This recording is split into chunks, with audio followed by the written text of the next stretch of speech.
You're listening to the Dead Presidents Podcast. And this is the top 5 Supreme Court justices. 5, we're about to take a dive. 4, in the presidential law. 3, who will the top 5 be? 2, we're about to tell you. 1, the show's now begun. Welcome to the Dead Presidents Podcast. I'm James J. Hamilton. And I'm Stephen Lincoln Douglas. We're coming to you with a very judicious top 5. Indeed. Naming justices to the Supreme Court, a very important duty of the president. And a very important position. Indeed. For the individual that is bestowed with this honor. Yeah, for our top 5 Supreme Court justices, kind of going with most influential in a way. Right. There's a lot of good, justices to choose from. It's hard to narrow it down, but we have done the best we could. Might as well kick it off with the top 5 Supreme Court justices. Number 5. Oliver Wendell Holmes, Jr. He rose to the rank of lieutenant colonel in the Civil War. Oliver Wendell Holmes Jr. fought in many major battles. He suffered wounds at the battles of Antietam and Chancellorsville. He went on to practice law in Boston and became a very prominent legal scholar, publishing the influential book The Common Law, which is still read today, and it advanced the doctrine of legal realism. Its most famous statement, quote, "The life of the law has not been logic, it has been experience." In 1882, he became both a professor at Harvard Law School and a justice on the Massachusetts Supreme Judicial Court. And then in 1902, President Theodore Roosevelt named Holmes to the Supreme Court, the United States Supreme Court, where he would serve for 30 years. He was very influential in developing the right of free speech, especially during World War I, when people were being prosecuted under the Espionage Act of 1917 and the Sedition Act of 1918. This is, that we had the Sedition Act under, the John Adams administration. Right. That was before the Supreme Court really was getting involved in enforcing the right of free speech, but now, similar legislation being passed, and this time the court will be weighing in. In the case of Schenck versus the United States, the Supreme Court unanimously upheld the convictions for the crime of obstructing the draft, which was committed by distributing a circular to draft-age men, urging their resistance.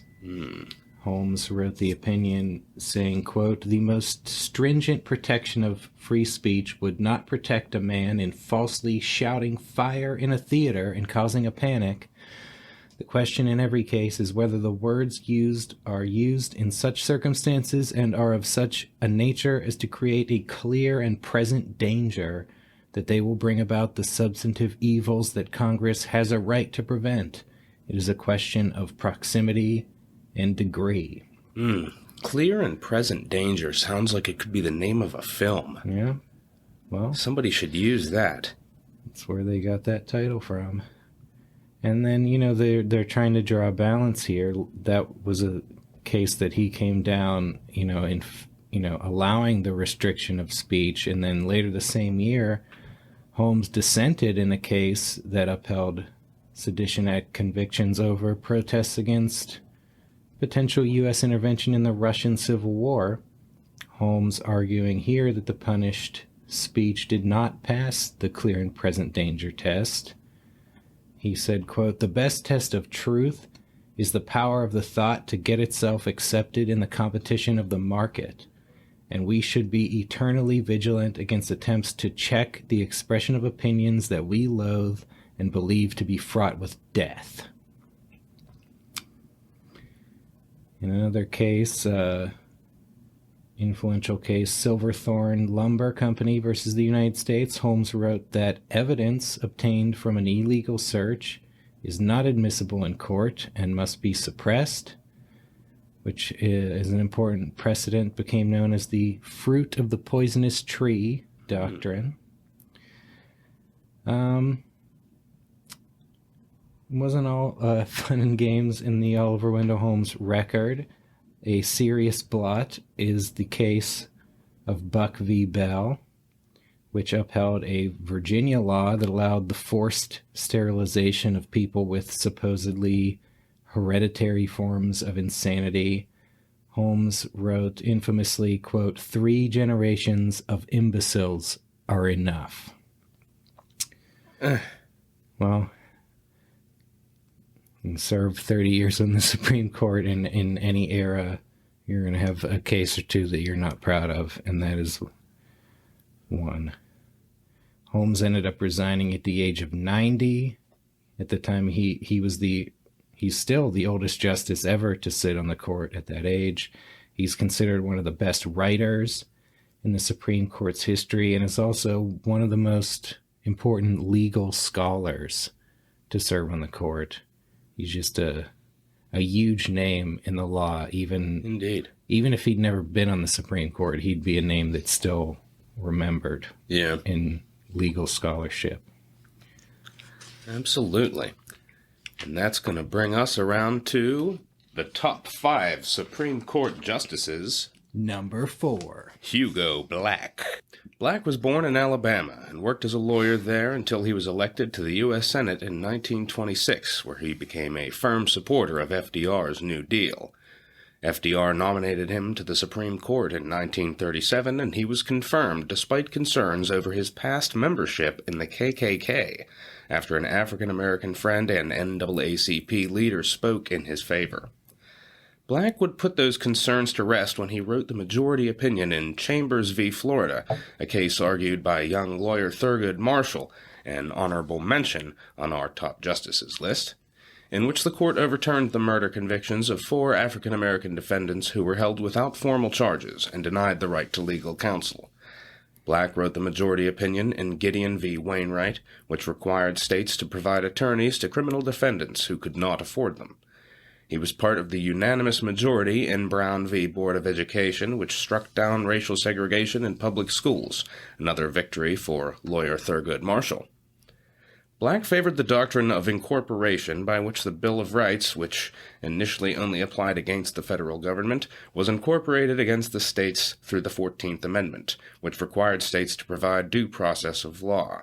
In Adamson v. California, Black dissented against the court's refusal to incorporate the Fifth Amendment's right against self-incrimination, writing, quote, I cannot consider the Bill of Rights to be an outworn 18th century straitjacket. Its provisions may be thought outdated abstractions by some, and it is true that they were designed to meet ancient evils. But they are the same kind of human evils that have emerged from century to century wherever excessive power is sought by the few at the expense of the many. In my judgment, the people of no nation can lose their liberty so long as a Bill of Rights like ours survives, and its basic purposes are conscientiously interpreted, enforced, and respected.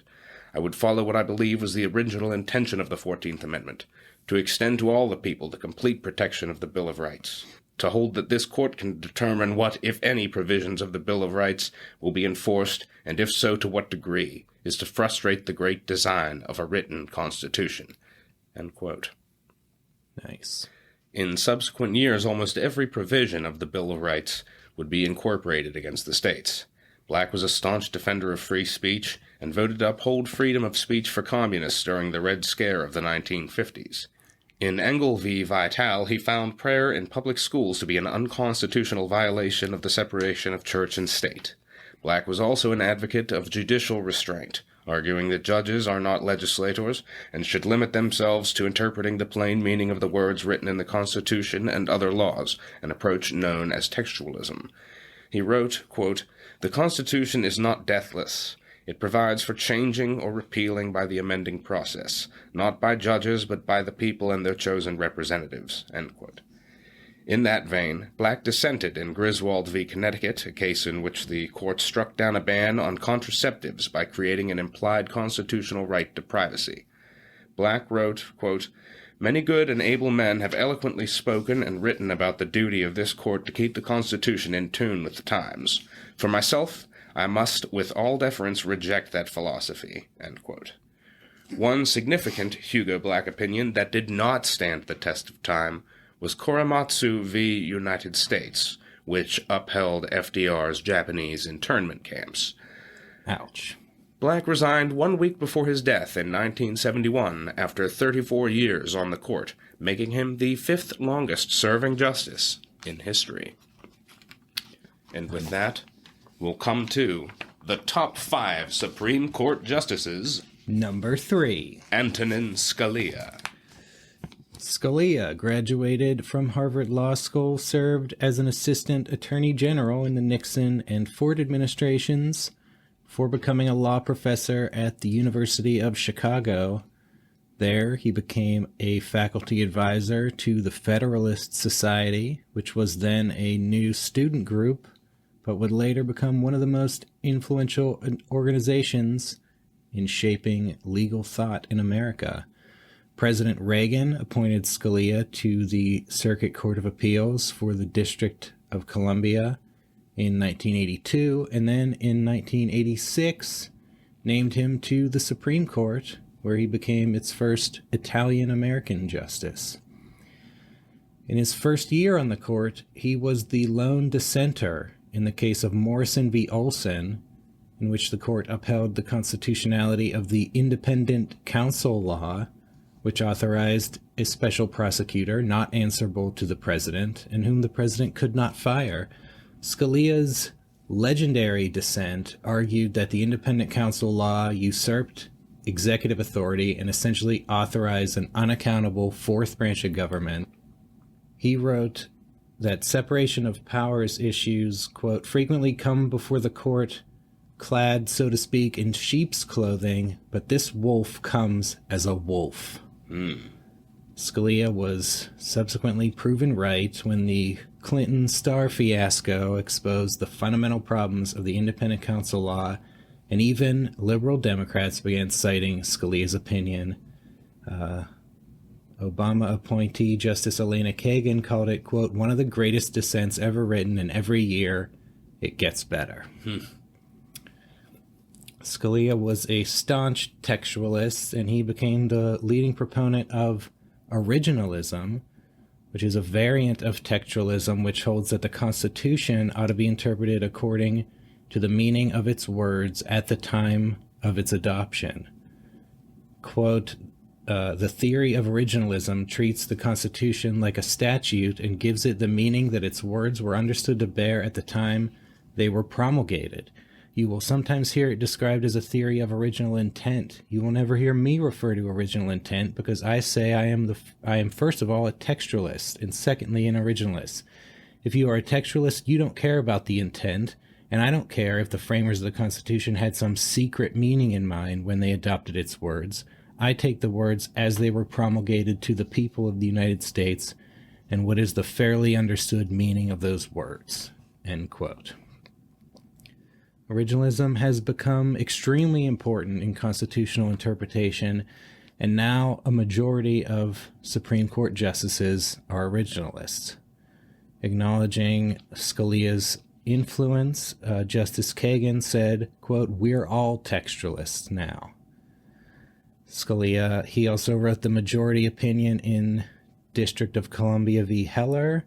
That was a landmark case upholding the Second Amendment right to bear arms, in which Scalia traced the history of that right from English common law and described how it was understood at the time the Bill of Rights was adopted.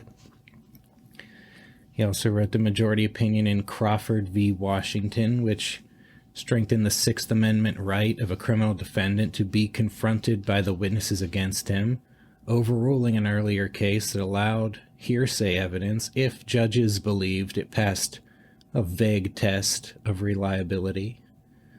Scalia's rulings also strengthened the Sixth Amendment right to trial by jury. No? He opposed affirmative action on the grounds that racial discrimination cannot be cured by more racial discrimination. He argued that racial quotas reinforce and preserve, quote, the way of thinking that produced race slavery, race privilege, and race hatred. In the eyes of government, we are just one race here. It is American. Yeah. He wrote a dissenting opinion in the case of Planned Parenthood v. Casey, in which he argued that Roe v. Wade should be overturned because the Constitution is silent on abortion, and that issue is for the states to decide. On similar grounds, he dissented from Obergefell v. Hodges, which recognized the constitutional right to same-sex marriage. He believed that judges were bound by the law as written and could not simply impose whatever the political outcome they preferred. Quote, the judge who always likes the results he reaches is a bad judge. End quote. Scalia once said that he wished he had a rubber stamp for bad laws that would say, quote, stupid but constitutional. Scalia died in 2016 after 30 years on the court. His influence on subsequent generations of lawyers and judges has been profound, with new Supreme Court justices often citing him as their primary model. Indeed. An important figure. But they just keep getting more important as we go down the list. That's it. Who could be more important in this, our top 5 Supreme Court justices? Number 2. Earl Warren. Warren was a California politician, district attorney, and Republican Party chairman who became state attorney general in 1939, an office in which he advocated the internment of Japanese Americans during World War II. Ouch. He served 3 terms as governor of California from 1943 to 1953, when President Eisenhower appointed him Chief Justice of the Supreme Court. Warren was a judicial activist who believed in using the court's power to expand constitutional rights, and his leadership skills enabled him to build majority coalitions of justices that would revolutionize the court's jurisprudence over the course of his tenure. During his first term, the case of Brown v. Board of Education challenged the court's 1896 ruling in Plessy v. Ferguson that racial segregation was legal under the doctrine of separate but equal. Warren believed segregation was morally wrong and legally indefensible, and he successfully lobbied 3 reluctant justices to ensure that the court was unanimous in holding that separate educational facilities are inherently unequal. In a follow-up case the next year, the court ordered states to desegregate with all deliberate speed. Warren wrote the majority opinion in Miranda v. Arizona, holding that confessions were inadmissible unless a defendant had first been given the Miranda warning of his right to remain silent. Warren's influence extended far beyond the opinions he wrote himself, and he utilized the Chief Justice's prerogative to decide which justice wrote the opinion to craft majorities for his preferred outcomes. In Mapp v. Ohio, the Fourth Amendment protection against unreasonable searches and seizures was incorporated against the states. In Terry v. Ohio, the court held that police could frisk a suspect only if they had a reasonable suspicion that he had committed or was about to commit a crime. In a series of decisions on legislative redistricting, the Warren Court established the principle of one man, one vote by insisting that districts be drawn to have roughly equal population. The Warren Court used the clear and present danger standard to uphold the right of free speech during the Red Scare, and later refined that standard to one requiring a likelihood of imminent lawless action. In New York Times v. Sullivan, the Warren Court expanded free speech by establishing the standard of actual malice for libel against public officials. The Warren Court also upheld the Voting Rights Act of 1865 and the Civil Rights Act of 1864, striking down poll taxes in state elections and overturning precedents to hold that Congress had power to regulate racial discrimination by private businesses. In 1967, Warren wrote the majority opinion in Loving v. Virginia, which struck down laws banning interracial marriages. In December 1963, LBJ convinced Warren to head a bipartisan commission to investigate JFK's assassination. Warren appointed the commission's legal staff and oversaw the investigation, reviewing JFK's autopsy and sitting in on testimony by witnesses such as Jack Ruby and Lee Harvey Oswald's wife. He supervised the drafting of an 888-page report which was published in September 1964. The Warren Commission unanimously concluded that Oswald acted alone. Warren resigned from the Supreme Court in 1969 and died 5 years later. Warren is universally regarded as one of the most influential justices in Supreme Court history. Though many conservatives have criticized the Warren Court as, quote, a legislator of policy that was not theirs to make, end quote, it is recognized as having effectuated a liberal constitutional revolution and made a deep and lasting impact on American life. Indeed. Now, could there be a Supreme Court justice that made a deeper and more lasting impact on American life? Well, you're about to find out, because it's the top 5 Supreme Court justices. Number 1. John Marshall. Born in Virginia, John Marshall fought in the Revolutionary War, worked as a lawyer, and served in the Virginia Ratifying Convention, where he worked alongside James Madison to secure the Constitution's ratification. He served as a diplomat to France and helped expose the XYZ affair before getting himself elected to the House of Representatives.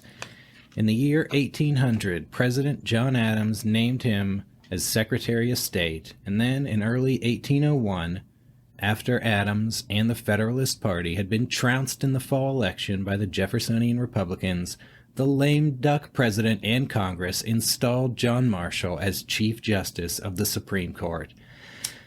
At the time, the Supreme Court was a weak and marginal institution. It had never struck down any state or federal law, but Marshall would soon change that. In the case of Marbury v. Madison, Marshall established the power of judicial review by holding an obscure portion of the Judiciary Act of 1789 unconstitutional. This is a very famous case. Indeed. But it's pretty weird the way he did this, but very important. William Marbury had been appointed as a Justice of the Peace by President Adams, but his commission had not been delivered at the time Adams left office. The Jefferson administration refused to deliver the commission, and Marbury asked the Supreme Court for a writ of mandamus, which is a court order that would command a government official to perform an act they are required to perform, a so-called ministerial act, as opposed to a discretionary act.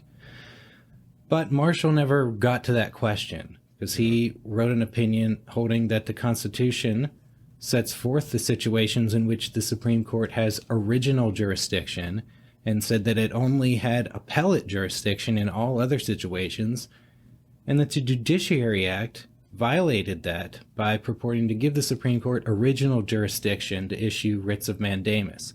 So he held that his court didn't even have jurisdiction over this case. Right. And the Jefferson administration won the case on that ground. But in doing so, Marshall had seized the power to declare laws unconstitutional, and him sitting on the court would haunt Jeffersonians for decades, because he would maintain the court as the bastion of Federalist power long after the Federalist Party had faded into obscurity at the polls. That's it. He really was the last of the Federalists. Mm-hmm. He, around this time, he also gained access to George Washington's papers and wrote a 5-volume, 1,000-page biography of Washington that was heavily critical of Jeffersonians.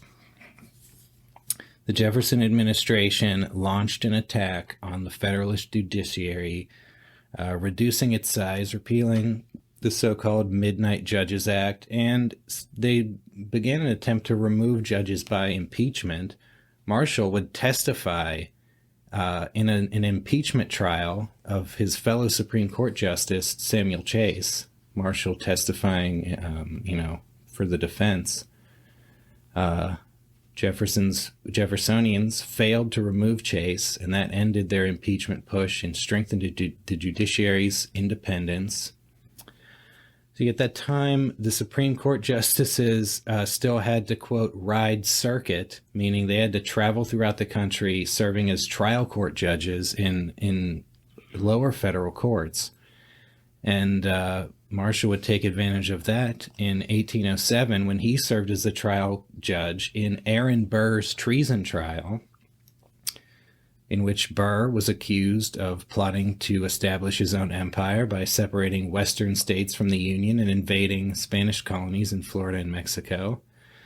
Jefferson was eager to convict Burr, but the direct evidence against him was weak, and Marshall enforced the Constitution's narrow definition of treason, which required 2 witnesses to the same overt act, and Burr was acquitted.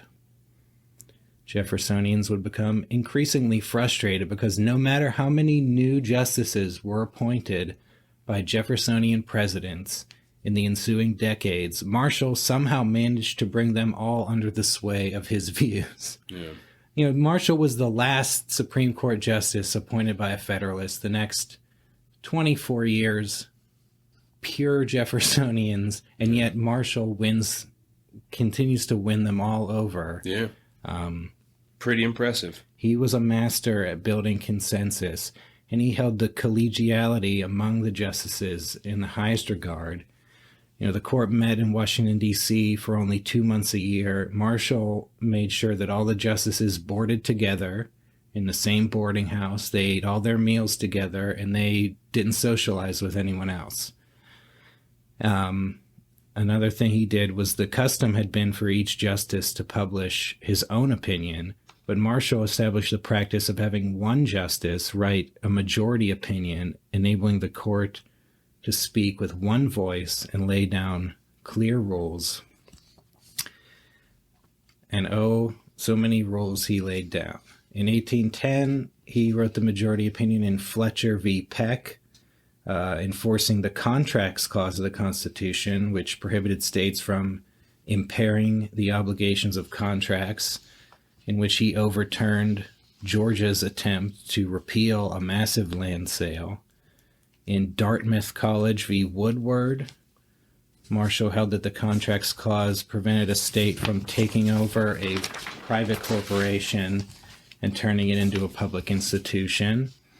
In Martin versus Hunter's lessee, the Marshall Court ruled that parties could appeal from state court to federal court on questions of federal law. In 1816, Marshall upheld the constitutionality of the Second Bank of the United States in McCulloch v. Maryland. This principle had been at issue since the Washington administration, when Madison and Jefferson argued the Constitution did not give Congress power to charter a bank. Alexander Hamilton had argued that the power was implied by the Necessary and Proper Clause, which stated that Congress has power, quote, to make all laws which shall be necessary and proper for carrying into execution its enumerated powers. And Hamilton argued that chartering a bank was a proper means of carrying out Congress's enumerated powers to borrow money, coin money, and regulate the value of money. President Washington had agreed with Hamilton when he signed off on the first Bank of the United States, and Marshall, 20 years later, formally established Hamilton's doctrine of implied powers as a constitutional principle. He wrote, quote, "Let the end be legitimate, let it be within the scope of the Constitution, and all means which are appropriate, which are plainly adapted to that end, which are not prohibited, but consist with the letter and spirit of the Constitution, are constitutional." In the case of Gibbons v. Ogden, Marshall broke up a steamboat monopoly granted by the state of New York, ruling that Congress's power to regulate interstate commerce included the power to regulate navigation. In 1813, in the case of Cherokee Nation v. Georgia, Marshall held that the Cherokee lacked standing to sue as a foreign nation, but were rather, quote, a domestic dependent nation, and that the relationship of the tribes to the United States resembles that of a ward to its guardian. Oof. The next year, in the case of Worcester v. Georgia, Marshall invalidated a Georgia law prohibiting non-Native Americans from being on Native American land without a state license. He held that the Indian tribes were, quote, distinct, independent political communities retaining their original natural rights, and that states had no authority over them, and that the federal government had the exclusive right to negotiate with the Indian tribes. President Andrew Jackson's purported response, quote, "John Marshall has made his decision, now let him enforce it," is apocryphal. Jackson did not enforce the decision, but he did persuade Georgia's governor to pardon the Christian missionaries who had been arrested under Georgia's law. Marshall didn't make it out of the Jackson administration, although he lived through many presidents. Indeed. Swore many presidents into office. He died in 1835 at the age of 79. His 34 years on the court make him the longest-serving Chief Justice and the fourth longest-serving justice of all time. He is responsible for establishing the Supreme Court as a co-equal branch of government with the power to pronounce the last word on the meaning of the Constitution. That's it. Old Papa John, I believe they called him. Also, I think another nickname was Big Papa, neither of which anyone has ever had the nerve to try and adopt as their own nickname. No.